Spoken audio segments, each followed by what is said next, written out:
కాలం మారుతున్న కొద్దీ సమాజంలో ఎన్నో మార్పులు. పేదవాడు ధనవంతులుగా మారుతున్న సందర్భాలతో పాటు ధనవంతుడు పేదలుగా మారుతున్న ఘటనలు ఎన్నో వింటుంటాం. వ్యాపారాల్లో వేల కోట్ల రూపాయలు సంపాదించి ఆ తర్వాత నష్టాలు రావడంతో ఆస్తులు పోగొట్టుకున్న వ్యాపారవేత్తలు ఎందరో ఉన్నారు. ఇది అలాంటి ఘటనే.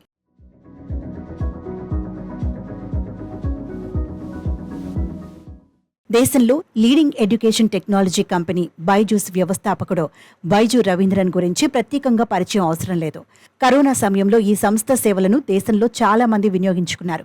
కొన్నేళ్ల క్రితం వరకు ఆయన వద్ద వేల కోట్ల రూపాయల సంపదతో దేశంలోని ధనవంతుల జాబితాలో చోటు సంపాదించుకున్నారు. ఇటీవలి మారిన పరిస్థితుల కారణంగా ఆయన వేల కోట్ల సంపద పతనమైంది. ఆయన అప్పులు విపరీతంగా పెరిగిపోయాయి. ప్రస్తుత లెక్కల ప్రకారం రవీంద్రన్ దగ్గర ఎటువంటి ఆస్తి లేనట్లు తెలుస్తోంది. ఆయన సంపద మొత్తం కరిగిపోయిందని ఫోర్బ్స్ సంస్థ లేటెస్ట్ బిలియనర్స్ ఇండెక్స్లో ఈ విషయాన్ని వెల్లడించింది. గత ఏడాది ఇదే సమయంలో రవీంద్రన్ సంపద ఫోర్బ్స్ రిపోర్ట్ ప్రకారం $2.1 బిలియన్, అంటే భారత కరెన్సీలో 17,545 కోట్లు. ఇప్పుడు మాత్రం ఆయన వద్ద ఎలాంటి ఆస్తులు లేవని ఫోర్బ్స్ వెల్లడించింది.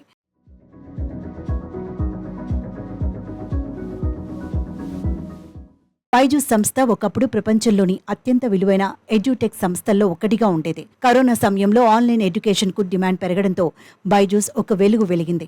ఇదే క్రమంలో పెద్ద మొత్తంలో బ్రాంచ్లు, ట్యూషన్ సెంటర్లను తెరిచింది. ఇలా వ్యాపారాల్ని క్రమక్రమంగా అమెరికా సహా ఇతర దేశాలకు విస్తరించింది. వందల కొద్దీ ట్యూషన్ సెంటర్లను ఏర్పాటు చేసింది. ఈ క్రమంలో విదేశీ నిధులకు సంబంధించి నిబంధనల ఉల్లంఘన ఆరోపణలను ఈ సంస్థ ఎదుర్కొంది.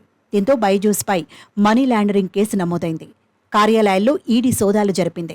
మరోవైపు సంస్థకు అప్పుల భారం ఎక్కువైంది. కరోనా తగ్గుముఖం పట్టడంతో వ్యాపారం పడిపోయింది.